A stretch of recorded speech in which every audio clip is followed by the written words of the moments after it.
A paz do Senhor, domingo abençoado por aqui.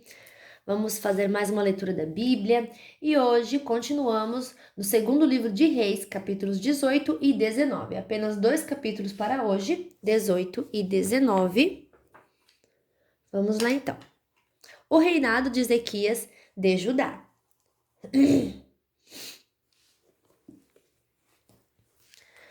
No terceiro ano do reinado de Oséias, filho de Elá, como rei de Israel, Ezequias, filho de Acás, se tornou rei de Judá. Quando isso aconteceu, Ezequias tinha 25 anos de idade. Ele governou 29 anos em Jerusalém. A sua mãe se chamava Abia e era filha de Zacarias.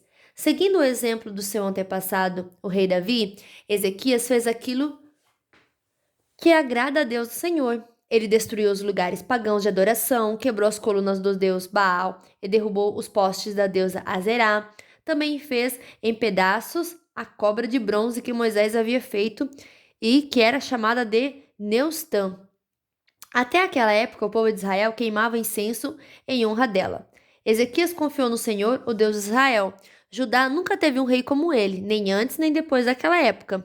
Ezequias ficou ligado com o Senhor e nunca desobedeceu a ele, mas guardou cuidadosamente todos os mandamentos que o Senhor tinha dado a Moisés. Por isso, o Senhor estava com ele, e ele teve sucesso em tudo o que fez.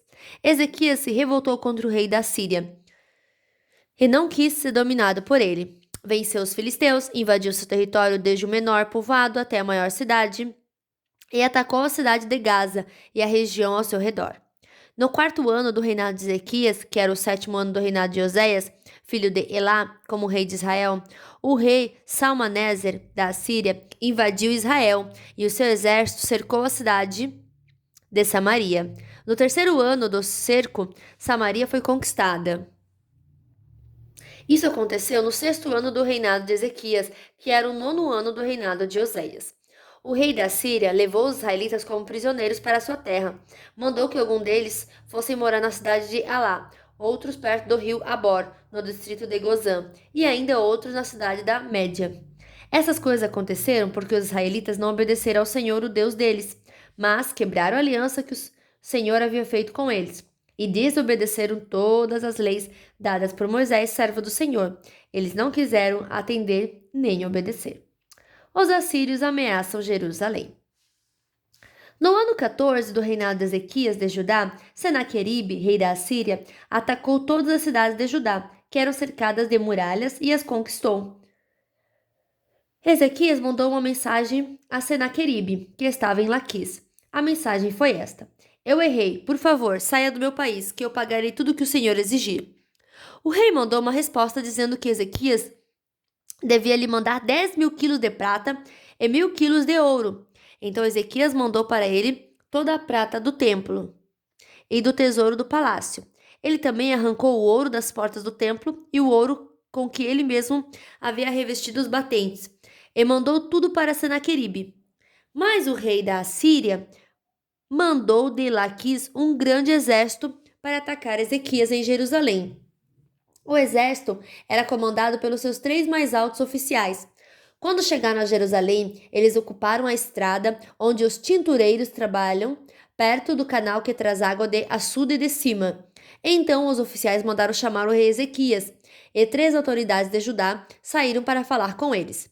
Eram Eliaquim, filho de Ilquias, que era o encarregado do palácio, Sebna, o escrivão, e Joá, filho de Asaf, que era o conselheiro do rei. Um dos oficiais assírios lhe disse: Levem para Ezequias esta mensagem do grande rei, o rei da Síria. Em que você está baseando a sua confiança? Você está pensando que as palavras podem tomar o lugar da experiência militar e da força? Quem você pensa que vai ajudá-lo na sua revolta contra o rei da Síria? Você está confiando na ajuda do Egito, mas isto é o mesmo que usar um caniço como bengala. Isso é, ele vai quebrar e furar a sua mão. Assim é Faraó, rei do Egito, para aqueles que confiam nele. Ou por acaso você vai me dizer que confia no Senhor, seu Deus? E não foram os santuários e os altares do Senhor que Ezequias destruiu quando mandou que o povo de Judá e de Jerusalém adorasse somente no altar de Jerusalém? Eu vou fazer um trato com você em nome do rei da Síria. Eu lhe darei 2.000 cavalos, se você puder arranjar homens suficientes para montá-los. Você não poderia vencer nem oficial assírio menos graduado, e, no entanto, espera que os egípcios lhe mandem carros de guerra e cavalaria? Você pensa que eu ataquei e destruí o seu país sem a ajuda de Deus, o Senhor? Foi Ele mesmo quem me ajudou a atacá-lo e destruí-lo. Então, Eliaquim, Sebna e Joá disseram ao oficial: Fale em aramaico, pois nós entendemos. Não fale em hebraico, pois todas as pessoas que estão nas muralhas estão escutando. Ele respondeu: Vocês pensam que o rei mandou dizer todas essas coisas somente para vocês e para o seu rei? Não, não foi só isso. Eu estou falando também com as pessoas que estão sentadas nas muralhas e que terão de comer as suas próprias fezes e beber a sua própria urina. E vocês também vão fazer isso. Então o oficial ficou de pé e gritou em hebraico: Escute o que o grande rei, o rei da Síria, está dizendo a vocês. Ele mandou avisar que não deixe que Ezequias os engane, pois ele não poderá salvá-los.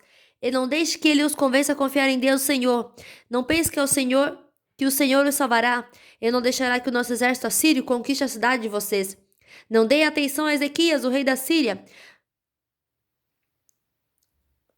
Não dê atenção a Ezequias.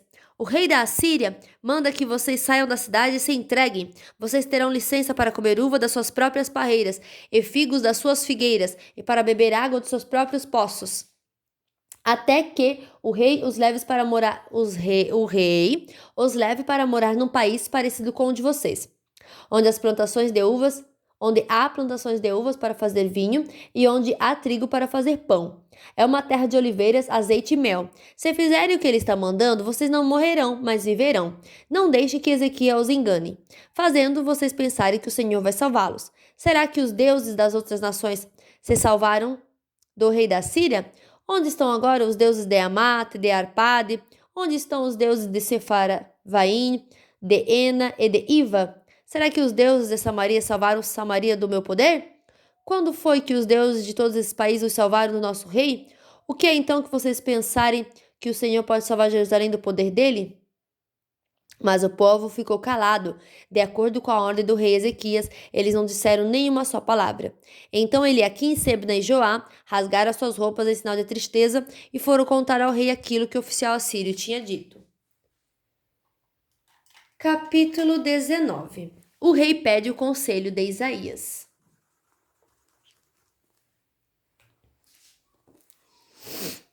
Assim que o rei Ezequias ouviu o que eles contaram, rasgou as suas roupas em sinal de tristeza, vestiu uma roupa feita de pano grosseiro e foi para o templo do Senhor. Ele mandou que Eliaquim, o encarregado do palácio, Sebna, o escrivão, e os sacerdotes mais velhos fossem falar com o profeta Isaías, filho de Amós. Eles também estavam vestindo roupas de pano grosseiro. A mensagem que o rei mandou entregar a Isaías foi esta: Hoje é um dia de sofrimento. Nós estamos sendo castigados e estamos sendo envergonhados. Somos como uma mulher que está para dar à luz, mas não tem forças para isso. O rei da Síria nos mandou o chefe do seu exército para insultar o Deus vivo. Que o Senhor nosso Deus escute esses insultos e castigue quem os disse. Portanto, ore a Deus pelas pessoas do nosso povo, que ainda estão vivas. Os funcionários do rei Ezequias levaram a mensagem, e Isaías mandou esta resposta: O Senhor Deus diz que o Senhor não deve deixar que os assírios o assustem, dizendo que Deus não pode salvá-lo. Deus vai fazer o rei assírio ouvir uma notícia que o fará voltar para a terra dele, e Deus vai fazer com que ele seja morto ali. Os assírios ameaçam outra vez. O oficial assírio soube que o rei da Síria havia saído de Laquis e que estava lutando contra a cidade de Libna. Então foi até lá para falar com ele. Os assírios souberam que o exército dos egípcios, comandado pelo rei Tiraca, da Etiópia, vinha vindo para atacá-los. Quando o rei da Síria soube disso, mandou uma carta para o rei Ezequias de Judá. A carta dizia assim: O seu Deus, em quem você confia, lhe disse que Jerusalém não vai cair nas minhas mãos, mas não deixe que ele o engane. Você já ouviu falar daquilo que o rei assírio faz com qualquer país que ele resolve destruir? Por acaso você pensa que poderá escapar? Os meus antepassados destruíram as cidades de Gozã, Arã e Rezefe e mataram o povo de Éden, que morava em Telassar. E nenhum dos seus deuses os pôde salvar. Onde estão os reis das cidades de Amate, Arpade, Farvaim, Ena e Iva? O rei Ezequias recebeu a carta das mãos do mensageiro e a leu. Então foi até o templo, pôs a carta ali na presença de Deus Senhor e orou assim: Ó Senhor Deus de Israel, que estás assentado no seu trono, que fica acima dos querubins. Só tu és Deus e governa todos os reinos do mundo. Tu fizeste os céus e a terra. Ó Senhor, olha para o que está acontecendo com a gente. Escuta todas as coisas que Senaqueribe está dizendo, a fim de insultar a ti, o Deus vivo. Todos nós sabemos, ó Senhor, que os reis da Síria destruíram muitas nações, arrasaram suas terras e queimaram os seus deuses que não eram deuses de verdade, e sim imagens de madeira e de pedras feitas por mãos humanas. Agora, ó Senhor nosso Deus, salva-nos dos assírios, para que todas as nações do mundo fiquem sabendo que só tu, ó Senhor, és Deus. A mensagem de Isaías para o rei. Então Isaías mandou uma mensagem para o rei Ezequias. Nela, ele dizia que, em resposta à oração do rei, o Senhor, o Deus de Israel, tinha dito o seguinte: A cidade de Jerusalém ri e caçoa de você, Senaqueribe. Contra quem você pensa que falou? Para quem você olhou com orgulho? A quem você pensa que ofendeu e insultou? Você fez tudo isso contra mim, o Santo Deus de Israel. Você me mandou seus mensageiros para se gabarem de que, com os seus muitos carros de guerra, você conquistou as mais altas montanhas do Líbano. Você se gabou de ter cortado os mais altos cedros e os melhores cipestres e de ter chegado até os lugares mais distantes das lindas florestas. Você se gabou de ter cavado poços em terras estrangeiras e de ter bebido da água deles. Gabou-se também de que os pés dos seus soldados fizeram secar o rio Nilo. Por acaso você não sabe que fui eu que planejei tudo isso há muito tempo e agora fiz tudo isso acontecer? Eu dei a você o poder de fazer cidades cercadas de muralhas virarem montões de entulho. Por isso, os seus moradores ficaram fracos e andavam cheios de medo e de vergonha. Eles ficaram como o capim do campo e a erva verde, e como a erva que cresce nos telhados, quando o vento quente do leste sopra e os faz secar. Mas eu o conheço muito bem, sei o que você faz e aonde vai, sei que você me odeia, eu soube do seu ódio e do seu orgulho, e agora vou pôr uma argola no seu nariz, eu um freio na sua boca, e farei você voltar pelo mesmo caminho por onde veio. Depois Isaías disse ao rei Ezequias: Este é o sinal daquilo que vai acontecer neste ano e no ano que vem. Vocês terão para comer somente aquilo que nascer por si mesmo, sem ser plantado. Mas no ano seguinte vocês poderão semear e colher cereais, plantar parreiras e comer as uvas. As pessoas de Judá que não tiverem morrido vão florescer como plantas que firmam suas raízes na terra e dão frutas. Pois ficará gente em Jerusalém e no monte. São porque o Senhor Deus resolveu fazer com que isso aconteça.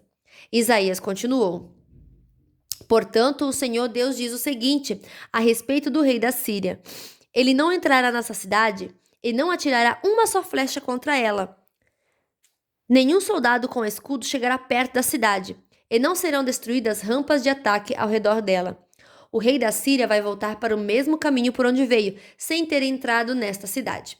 Eu defenderei e protegerei esta cidade por causa da minha honra e por causa da promessa que fiz ao meu servo Davi.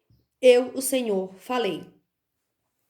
Naquela noite, o anjo do Senhor foi até o acampamento dos sírios e matou 185 mil soldados.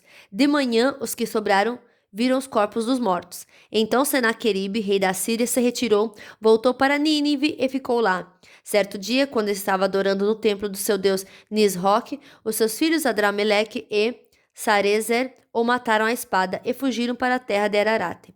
Outro filho seu, chamado Esar-Adom, ficou no lugar dele como rei. E fim da nossa leitura de hoje. Que Deus abençoe a sua vida, o seu domingo, a sua família, poderosamente. Uma ótima semana para todos vocês e até amanhã. Tchau!